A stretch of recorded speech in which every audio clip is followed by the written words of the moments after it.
Okay, so one of the things that is a really important tool, and a tool that I use all the time.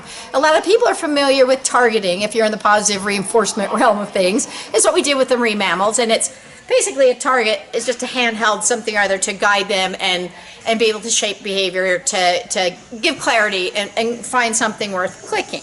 And so another really useful tool, though, is stationary targeting. Stationary targeting is teaching them to hold and station or go to a remote target. So it's a place to kind of go station.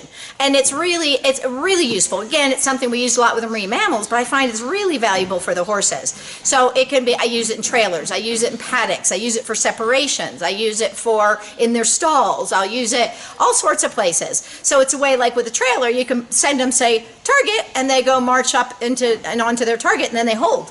And then you can close the door, open the door, do whatever you need to, and they continue to hold on the target. So it's a very, very useful tool. Now I'm going to walk you through some of the steps of teaching the target. So the first part is going to the target, and then the second part is building duration on the target.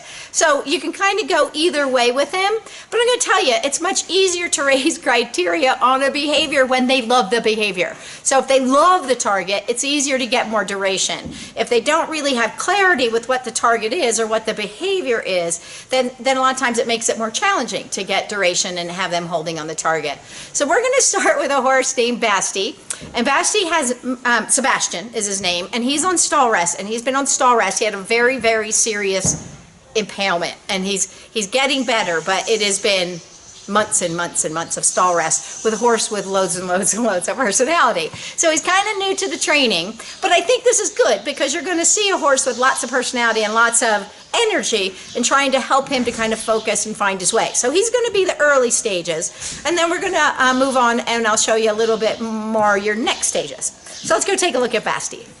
Okay, so one of the things I first want Basti to learn how to do is remember first how to keep his head away. It's just the basic premise is teaching about the clicker and the basic manners. And then we're going to go, so I'm going to, as I came in to hang the target, which is right here, I wanted to kind of remind him to slow it down a little bit, but to keep his head to himself. He's very gregarious and in your face kind of horse. So we want to slow it down. You do. No. No. There you go. Okay, so now I'm going to step out here.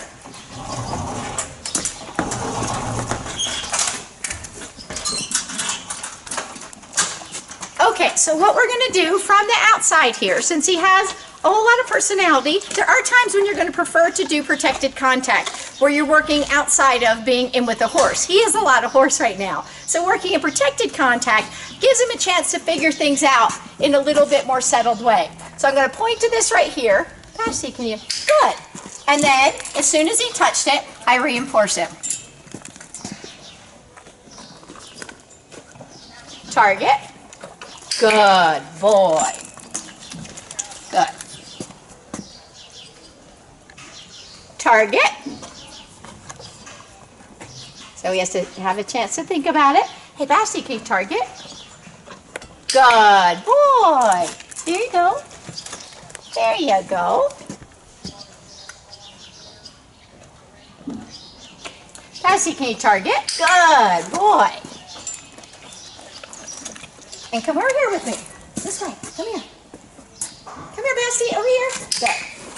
So now I'm asking him to move away from the target so that I can send him back to the target.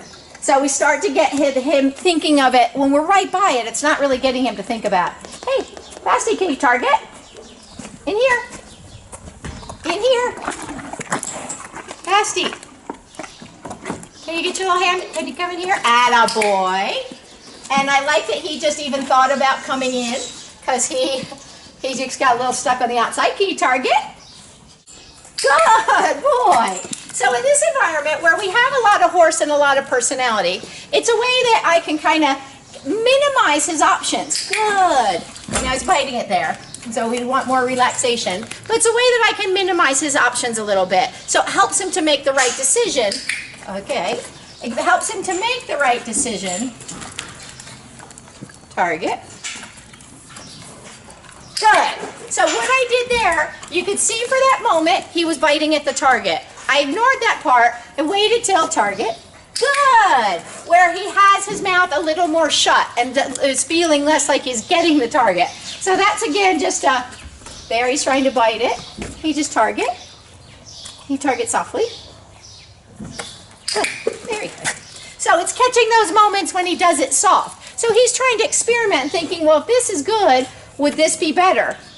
Good. And I don't even mind there that he's holding without me being there. So now I'm going to ask him to come away again. Come here, Basti, over here. Over here, back inside. Over this way. Come here. Hey, Sebastion. Good. There you go. There you go.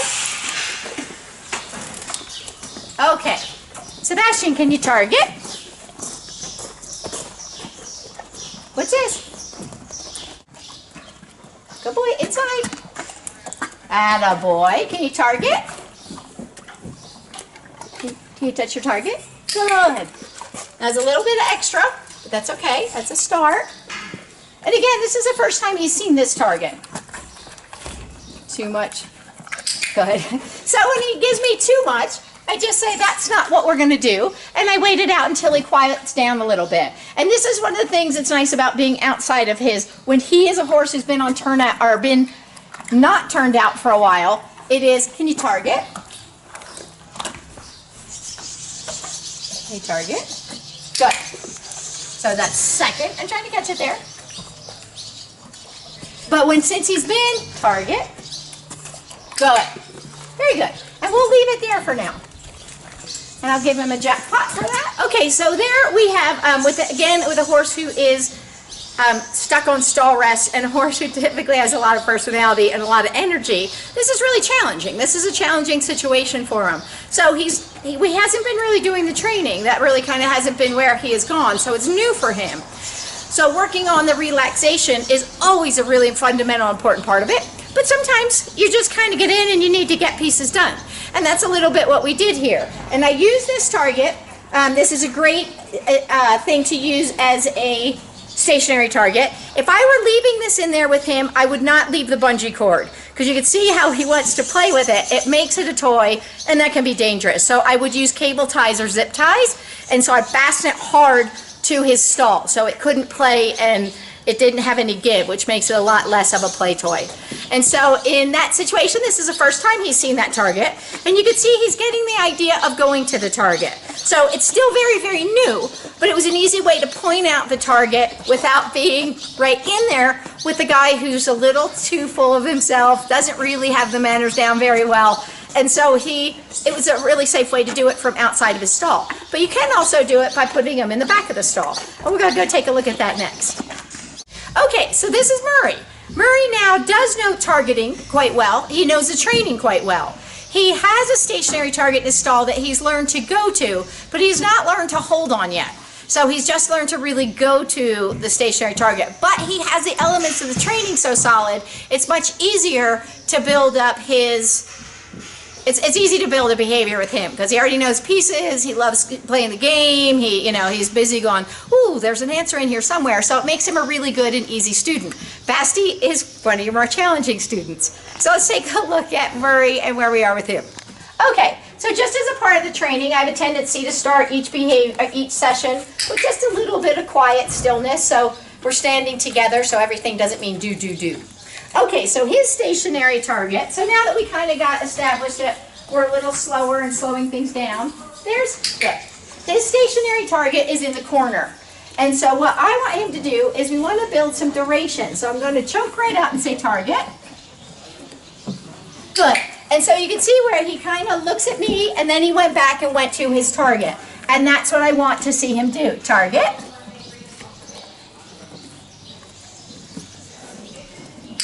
So I like that he went there and he kind of lingered at it. He doesn't need to hold perfectly on it. I want him to just hold a little bit. So can you back up? So these very first stages are split second longer. They're not very long at all. Target.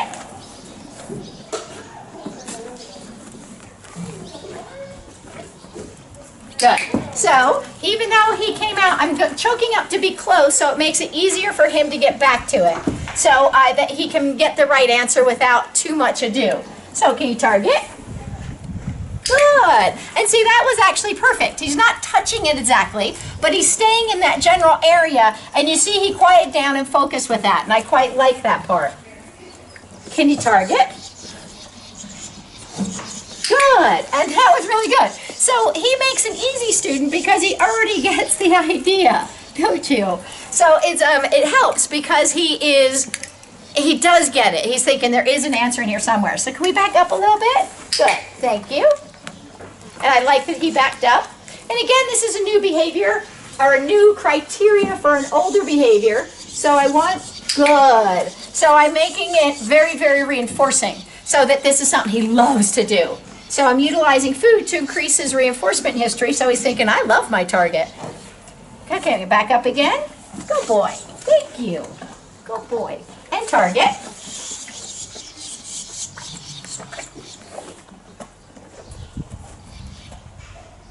Good boy. So you can see he came off there for a minute. He wasn't sure. He checked in, and he kind of caught himself and went back to doing what he does. Okay, let's back up again. Good.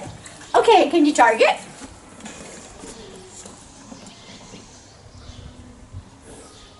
Good boy. Target.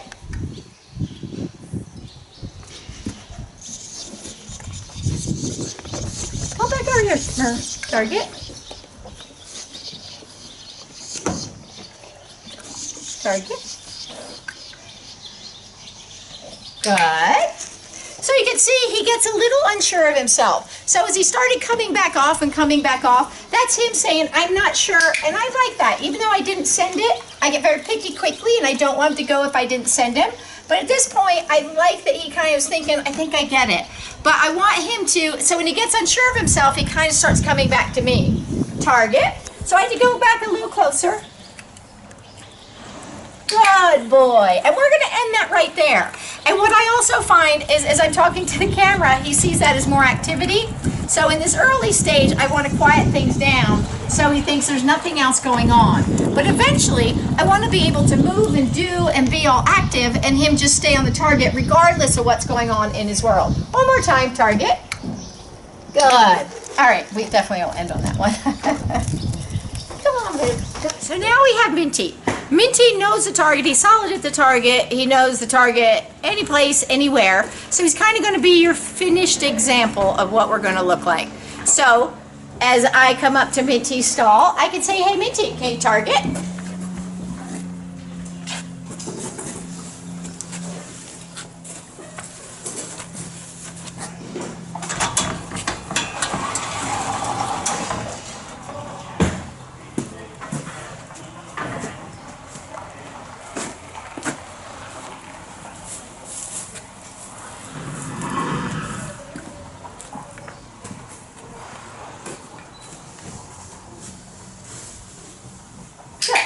So you can see there, Minty just holds on his target until he hears the click. I can move around, I can enter the stall, I can exit the stall. Target, go back to it.